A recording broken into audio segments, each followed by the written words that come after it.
গল্পের শুরুতে ১৮৩০ সালের এক জনমানবশূন্য এলাকায় একটি নদীর পিছনে একটি গাছ থেকে ঝুলন্ত একটি মৃতদেহ দেখানো হয়। পরের দৃশ্যে আমরা সিনেমার প্রধান চরিত্র অগাস্টাস ল্যান্ডরকে নদীর তীরে হাত ধুতে দেখি। ল্যান্ডর একজন অবসরপ্রাপ্ত পুলিশ, যিনি অবসরের পর নদীর পাশে তৈরি একটি ছোট বাড়িতে থাকেন। এরপর একটি সামরিক একাডেমি থেকে কিছু লোক ল্যান্ডরের সাথে দেখা করতে আসে। আসলে শুরুতে দেখানো মৃতদেহটি ছিল সেই একাডেমির একজন ছাত্রের, এবং তারা ল্যান্ডরকে কেসটি তদন্ত করার জন্য চেয়েছিল। ল্যান্ডর পুলিশ বাহিনীতে থাকাকালীন অনেক জটিল মামলার সমাধান করেছিলেন, যার কারণে তিনি শহরের শীর্ষ কর্মকর্তাদের কাছ থেকে বেশ শ্রদ্ধা অর্জন করেছিলেন। এই কারণে একাডেমির ক্যাপ্টেন তাকে ব্যক্তিগতভাবে তার বাড়িতে নিতে এসেছিলেন। একাডেমির অফিসে পৌঁছানোর পর ক্যাপ্টেন ল্যান্ডরের প্রশংসা করে বলেন যে স্বয়ং গভর্নর এই মামলা সমাধানের জন্য ল্যান্ডরকে আনার সিদ্ধান্ত নিয়েছেন। যদিও ল্যান্ডর খুব সফল পুলিশ ছিলেন, তবে গত কয়েক বছরে তিনি তার ব্যক্তিগত জীবনে অনেক দুঃখের সম্মুখীন হয়েছিলেন। তার স্ত্রী ৩ বছর আগে মারা গেছেন এবং তার মেয়ে কারো সাথে পালিয়ে গেছে। এই কারণে তিনি খুব একা অনুভব করতে শুরু করেন। একাকিত্বের কারণে ল্যান্ডর মদ পান করা শুরু করেন এবং অ্যালকোহলের উপর নির্ভরশীল হয়ে পড়েন। কর্নেল ল্যান্ডরের ব্যক্তিগত জীবনের সমস্যাগুলি সম্পর্কে আগে থেকেই অবগত ছিলেন, তাই এই কঠিন পরিস্থিতিতে তাকে এত বড় দায়িত্ব দিতে তিনি অস্বস্তি বোধ করেন। তবে ল্যান্ডর তার ব্যক্তিগত সমস্যাগুলি একপাশে রেখে কর্নেলকে তাকে সেখানে ডাকার কারণ জিজ্ঞাসা করেন। কর্নেল তাকে বলেন যে একাডেমির ফ্রাই নামের একজন ছাত্র আগের রাতে আত্মহত্যা করেছে। তবে এটি কর্নেল এবং ক্যাপ্টেনকে ততটা ভাবাচ্ছিল না। আসল সমস্যা ছিল যে ফ্রাইয়ের মৃতদেহ যখন হাসপাতালে আনা হয়েছিল, তখন কেউ তার বুক থেকে হৃৎপিণ্ডটি সরিয়ে ফেলেছিল। এরপরে কর্নেল ল্যান্ডরকে হাসপাতালে নিয়ে যান, যেখানে ফ্রাইয়ের মৃতদেহ রাখা হয়েছিল। ডাক্তার মার্কিউইস, যিনি মৃতদেহ পরীক্ষা করছিলেন, তিনি ল্যান্ডরকে ব্যাখ্যা করেন যে কিভাবে একজন অজানা অপরাধী ছুরি দিয়ে বুক কেটে পরিষ্কারভাবে হৃৎপিণ্ডটি বের করে নিয়েছিল। কারো বুক থেকে হৃৎপিণ্ড বের করা সহজ কাজ নয়। ল্যান্ডর ডাক্তারকে জিজ্ঞাসা করেন যে একজন সাধারণ মানুষ এটি করতে পারে কিনা, নাকি এর জন্য সার্জন হওয়া প্রয়োজন। ডাক্তার উত্তর দেন যে যদি কারো মানব দেহ সম্পর্কে জ্ঞান থাকে, তবে সেও হৃৎপিণ্ডটি বের করতে পারে, তাই সার্জন হওয়ার প্রয়োজন নেই। এরপর ল্যান্ডর প্রথমে সেই জায়গায় যান যেখানে ফ্রাই আত্মহত্যা করেছিল। সেখানে ক্যাপ্টেনের সাথে সেই সৈনিকও ছিল যে প্রথম ফ্রাইয়ের মৃতদেহ আবিষ্কার করে। যখন ল্যান্ডর সৈনিককে জিজ্ঞাসাবাদ করেন, তখন সে বলে যে গত রাতে এলাকায় টহল দেওয়ার সময় সে কারো চিৎকার শুনতে পায়। যখন সে শব্দটি অনুসরণ করে, তখন সে একটি গাছ থেকে ফ্রাইয়ের মৃতদেহ ঝুলন্ত অবস্থায় দেখতে পায়। সৈনিকটি আরও বলে যে ফ্রাইকে গতরাতে ফাঁসি দেওয়া হয়েছিল, তবে তার পা এখনও মাটি স্পর্শ করছিল। এটি শুনে ল্যান্ডর তাকে জিজ্ঞাসা করেন যে সে আশেপাশে অন্য কাউকে দেখেছিল কিনা। সৈনিকটি না উত্তর দেয়। এরপর ল্যান্ডর হেসে তাকে চলে যেতে বলেন। এরপরে ল্যান্ডর এবং ক্যাপ্টেন হাসপাতালে ফিরে আসেন। ল্যান্ডর নিজেই মৃতদেহটি পরীক্ষা করেন এবং ফ্রাইয়ের মাথার পিছনে একটি গভীর ক্ষত আবিষ্কার করেন। তিনি ফ্রাইয়ের হাতেও আঘাতের চিহ্ন দেখতে পান, যা সম্ভবত ফাঁসির সময় সে নিজেকে মুক্ত করার চেষ্টা করার সময় হয়েছিল। এর থেকে ধরে নেওয়া যেতে পারে যে ফ্রাই আত্মহত্যা করেনি, বরং কেউ তাকে জোর করে গাছে ঝুলিয়েছিল। এদিকে ডাক্তার এসে পৌঁছান। যখন ল্যান্ডর এবং ডাক্তার ফ্রাইয়ের মাথার আঘাত দেখেন, তখন ডাক্তার অবাক হন যে তিনি এত গুরুত্ব ক্ষত আগে লক্ষ্য করেননি। ল্যান্ডর এবং ডাক্তার ফ্রাইয়ের মুষ্টিবদ্ধ হাত খোলেন এবং ভিতরে কিছু অক্ষর লেখা একটি কাগজের টুকরো খুঁজে পান। এত গুরুত্বপূর্ণ তথ্য তার নজর এড়িয়ে যাওয়ায় ডাক্তার বিস্মিত হন। ল্যান্ডর যে কাগজটি খুঁজে পেয়েছিলেন সেটি একটি বড় সূত্র হতে পারে। তিনি চিঠিটি নিয়ে চলে যেতে প্রস্তুত হন, কিন্তু ক্যাপ্টেন তাকে থামান। ক্যাপ্টেন ল্যান্ডরকে গোপনে মামলাটি তদন্ত করার জন্য অনুরোধ করেন। তিনি চান না যে ফ্রাইয়ের খুনের কারণে একাডেমির খ্যাতি নষ্ট হোক।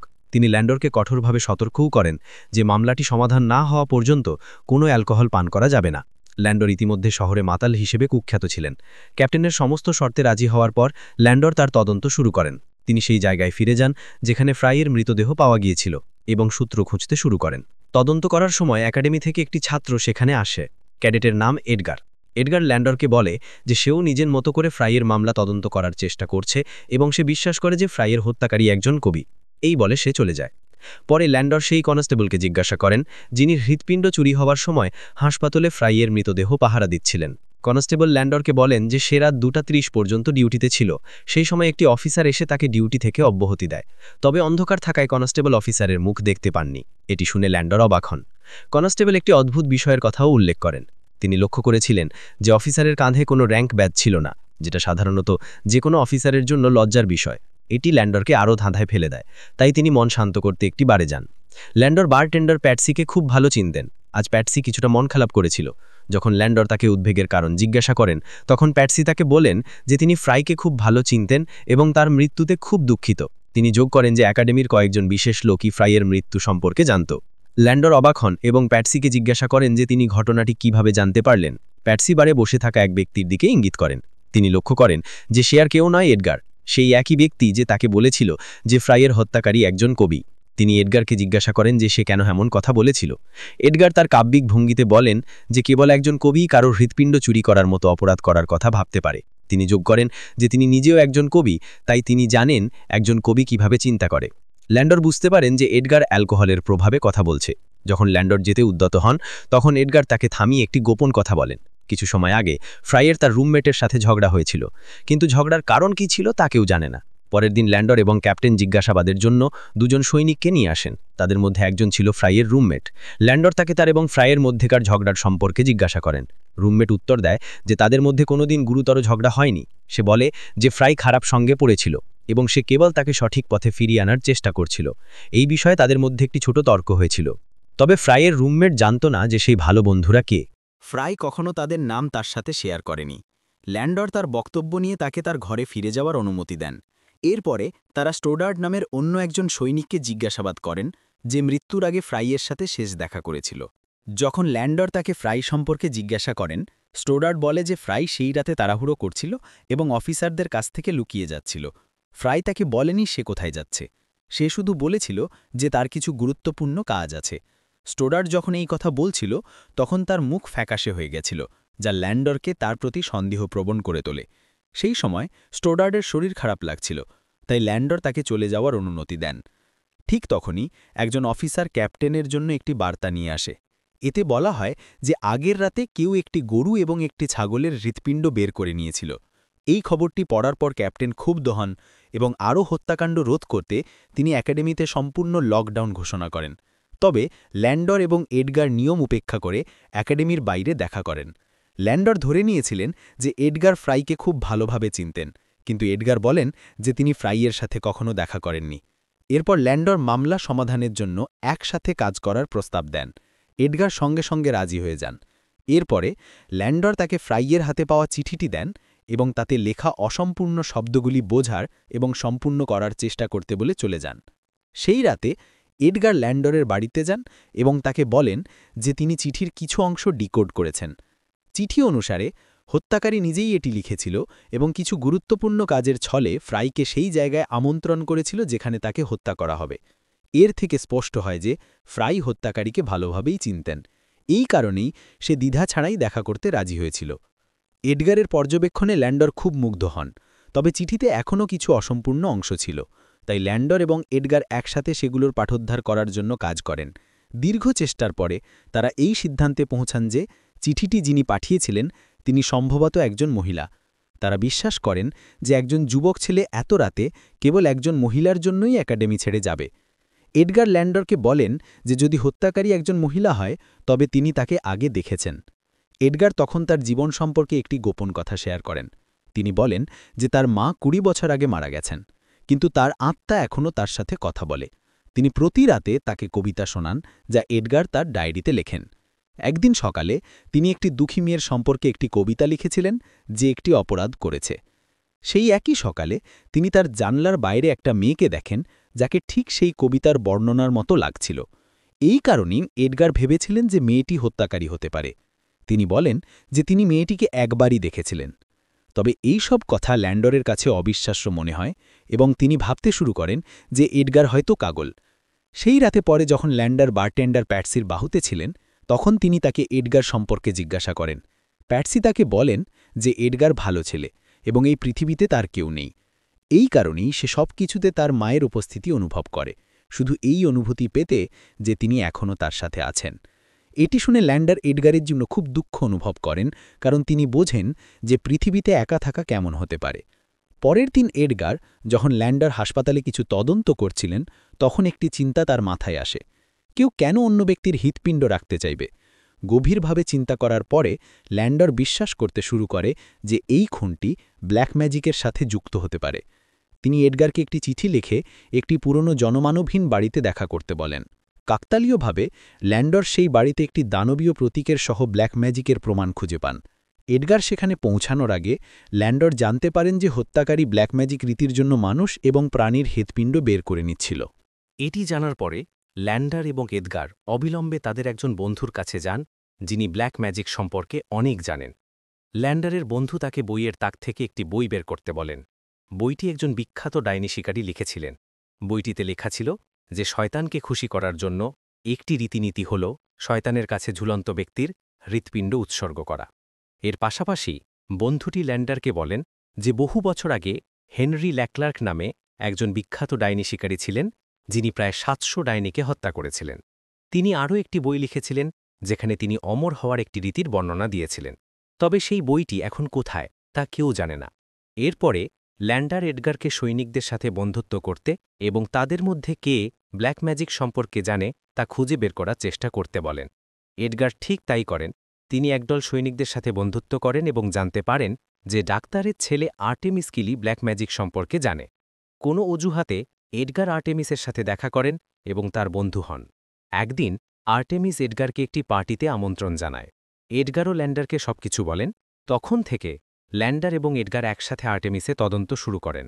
সেই রাতে এডগার আর্টেমিসের পার্টিতে যান, যেখানে আর্টেমিসের কিছু বন্ধুও উপস্থিত ছিল। এডগার তাদের কাছে রঙিন কবিতা আবৃত্তি করে তাদের বন্ধু হন। কথা বলার সময় এডগার জানতে পারেন যে আর্টেমিস এবং তার বন্ধু বেলিঙ্গার উভয়ই ফ্রাইকে খুব ভালোভাবে চিনতেন।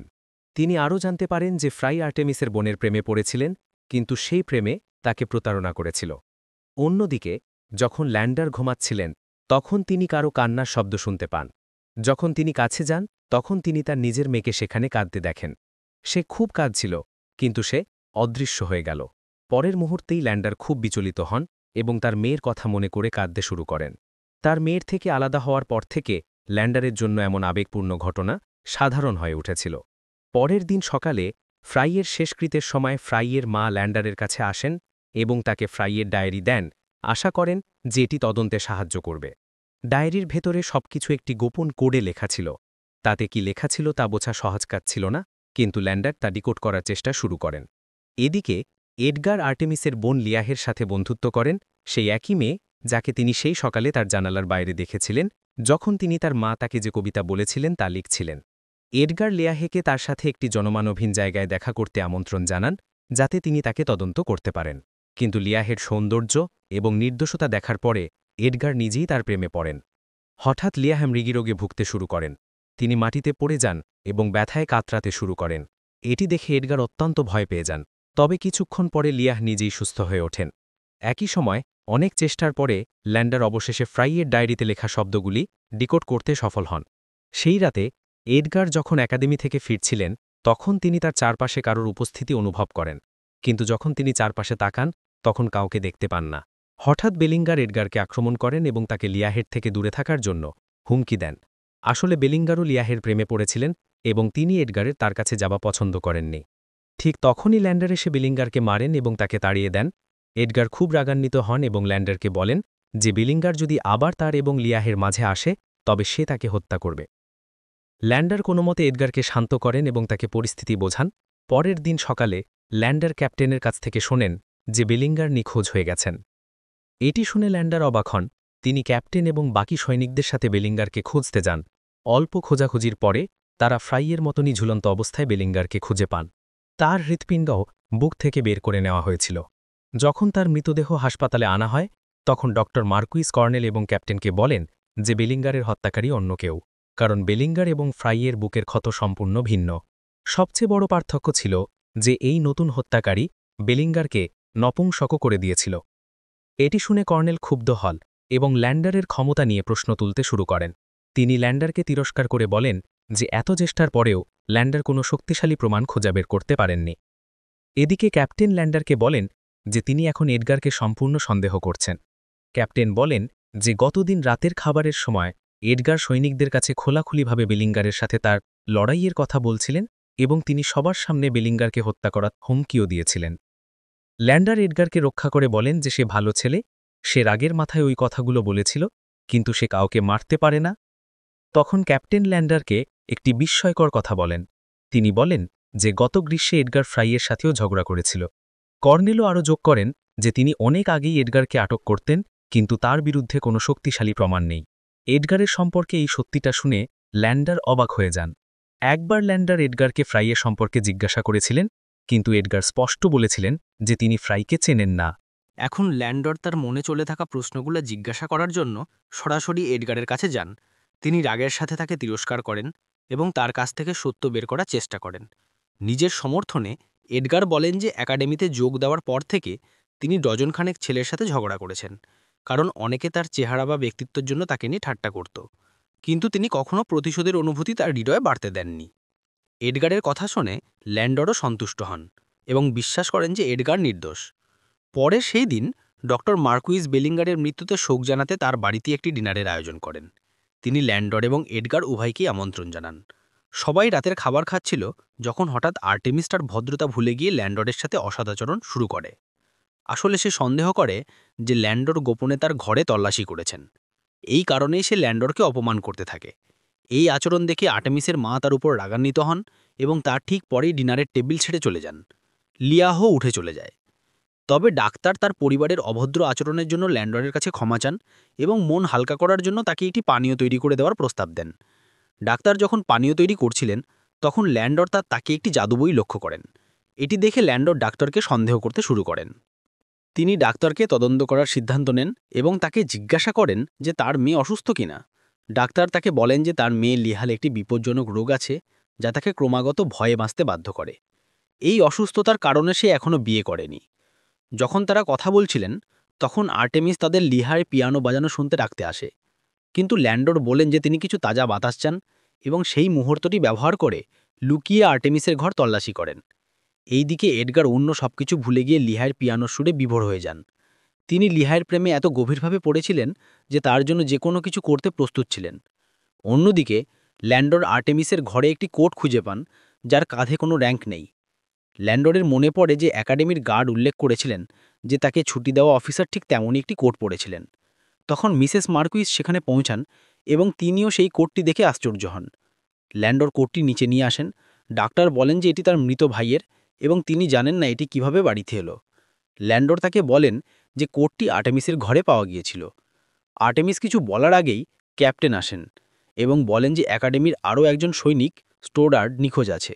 স্টোডার্ড সেই একই ছেলে যে ফ্রাইকে শেষ দেখেছিল এবং ল্যান্ডরকে নার্ভাসভাবে একটি বিবৃতি দিয়েছিল।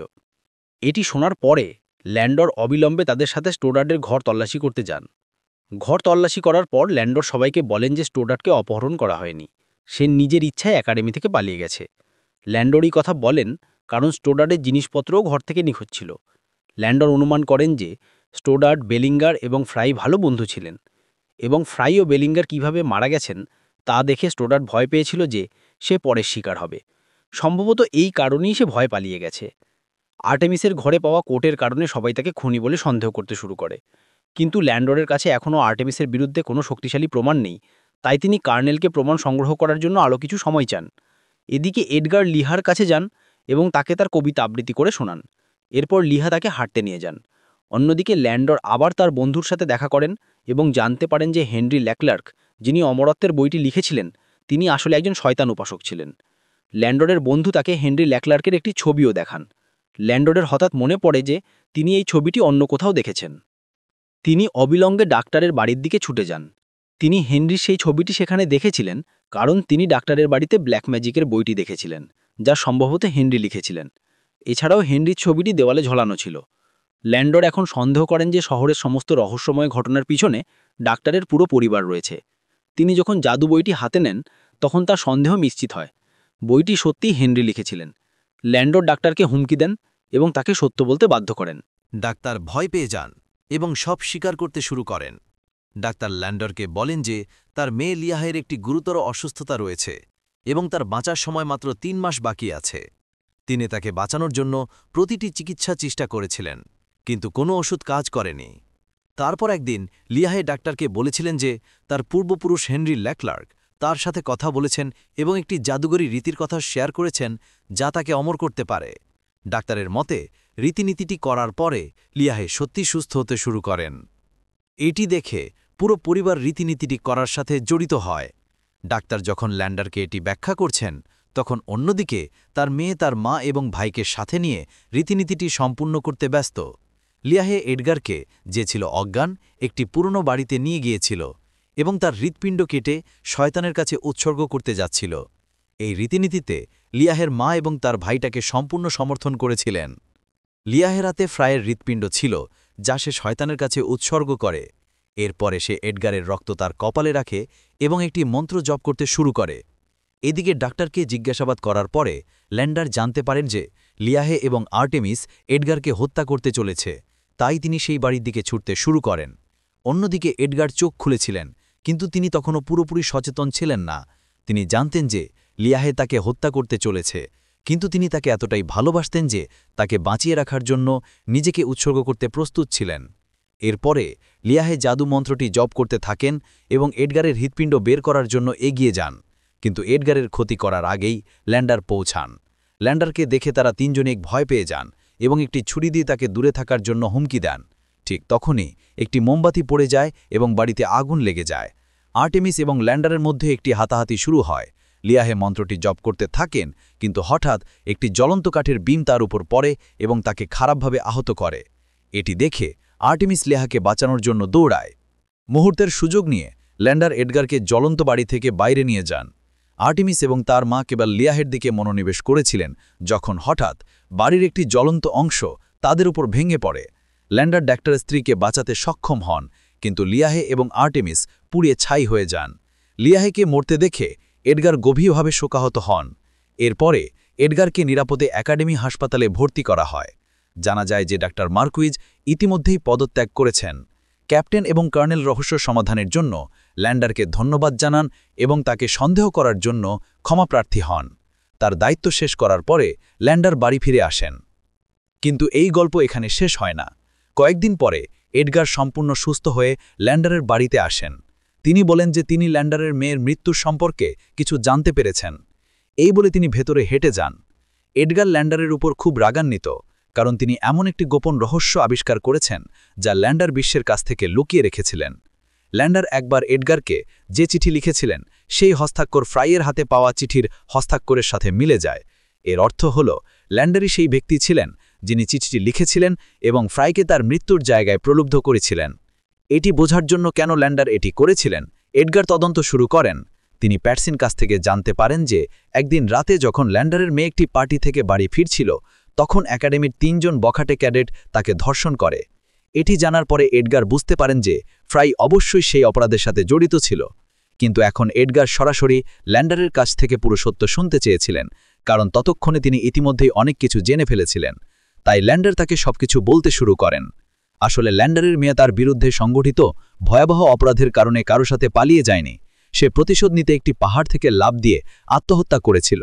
ল্যান্ডার গোপনে দোষীদের খুঁজছিলেন। তিনি ইতিমধ্যেই তার মেয়ের কাছ থেকে ফ্রাইয়ের লকেট পেয়েছিলেন, তাই ল্যান্ডার জানতেন যে ফ্রাই সেই ৩ জনের মধ্যে একজন। ফ্রাইকে হত্যা করার জন্য তিনি প্যাটসির নামে একটি চিঠি লিখে ফ্রাইকে একাডেমির বাইরে ডেকে আনেন। তারপর ল্যান্ডার তার অস্ত্র দিয়ে তাকে অজ্ঞান করেন এবং পরে তাকে একটি গাছ থেকে ঝুলিয়ে দেন। তিনি ফ্রাইকে অন্য ২ জন ছেলের নামও জিজ্ঞাসা করেছিলেন, কিন্তু ফ্রাই কিছু প্রকাশ করেনি। তারপর ল্যান্ডার কারো আসার শব্দ শোনেন এবং তাকে পালিয়ে যেতে হয়েছিল। ল্যান্ডার ভাগ্যবান ছিলেন, কারণ সেই রাতেই ডাক্তার ব্ল্যাক ম্যাজিক রীতির জন্য ফ্রাইয়ের হৃৎপিণ্ড বের করে নিয়েছিলেন। মনে হচ্ছিল যেন ঈশ্বরও তার মেয়ের ধর্ষকদের শাস্তি দিতে ল্যান্ডারকে সাহায্য করছেন। এমনকি কর্নেল ও ফ্রাইয়ের মৃত্যু তদন্তের জন্য ল্যান্ডারকে বেছে নিয়েছিলেন। ল্যান্ডারের সুযোগ নিয়ে তার নিজের অপরাধ আড়াল করতে এটিকে ব্ল্যাক ম্যাজিকের মামলা বলে দাবি করেন। তারপর তিনি ডাক্তারের পরিবারকে ফাঁসানোর কাজ করেন, যারা ইতিমধ্যেই কুসংস্কারে আচ্ছন্ন ছিল। পুরো মামলাটিকে ব্ল্যাক ম্যাজিকের মতো দেখানোর জন্য ল্যান্ডার নিজের হাতে প্রাণীর হৃৎপিণ্ড বের করেছিলেন। ফ্রাইয়ের ডায়েরি ডিকোড করার সময় ল্যান্ডার দ্বিতীয় অপরাধী বেলিঙ্গারের নাম আবিষ্কার করেন। এরপরে তিনি বেলিঙ্গারকেও হত্যা করেন এবং তার হৃৎপিণ্ড বের করে নেন, যাতে এটি অন্য একটি ব্ল্যাক ম্যাজিক রীতির মতো মনে হয়। ফ্রাইয়ের খুনের মতোই ল্যান্ডার বেলিঙ্গারকে মারধর করেন এবং তাকে তৃতীয় অপরাধী স্টোডার্টের নাম প্রকাশ করতে বাধ্য করেন। কিন্তু ল্যান্ডার তাকে হত্যা করার আগেই স্টোডার্ট একাডেমি থেকে ভয়ে পালিয়ে যায়। এডগার ল্যান্ডারকে জিজ্ঞাসা করেন যে তিনি কেন স্টোডার্টকে শাস্তি দেননি। ল্যান্ডার উত্তর দেন যে তার আরেকটি খুন করার সাহস নেই। তিনি শুধু আশা করেন যে স্টোডার্ট যেখানেই থাকুক না কেন সে বাকি জীবন অপরাধ বোধ নিয়ে বাঁচবে। এইভাবে ল্যান্ডার খুব চালাকি করে পুরো সামরিক একাডেমিকে বোকা বানিয়ে প্রতিশোধ নেন। এবং ল্যান্ডার যা করেছিলেন তার জন্য তার কোনো অনুশোচনা ছিল না, কারণ তিনি সবকিছু তার মেয়ের জন্য করেছিলেন। কিন্তু লিয়াহের মৃত্যুতে এডগারের হৃদয় ভেঙে গিয়েছিল, তাই তিনি ল্যান্ডারের চিঠিগুলো প্রমাণ হিসেবে কর্নেলের কাছে নিয়ে যান। কিন্তু তারপর তিনি বুঝতে পারেন যে এই শাস্তি তাদের জন্য যথেষ্ট ছিল না। যে সব দানব ল্যান্ডারের মেয়ের সাথে এমন ভয়ানক কাজ করেছিল, এই ভেবে এডগার প্রমাণগুলো পুড়িয়ে দেন। এইসবের পরে ল্যান্ডারের কাছে তার মেয়ের স্মৃতি ছাড়া আর কিছুই অবশিষ্ট ছিল না। এই কারণেই অবশেষে তিনি তার পরিবারের সাথে পুনর্মিলিত হওয়ার জন্য পাহাড়ের চূড়ায় শিলা দাঁড়াতে যান। আপনি যদি এই ভিডিওটি পছন্দ করেন এবং এটি দেখার সময় গল্পে হারিয়ে যান, তাহলে আমাদের সাবস্ক্রাইব করতে ভুলবেন না, যাতে আমরা আপনার জন্য এই ধরনের আরও ভিডিও নিয়ে আসতে পারি। দেখার জন্য ধন্যবাদ।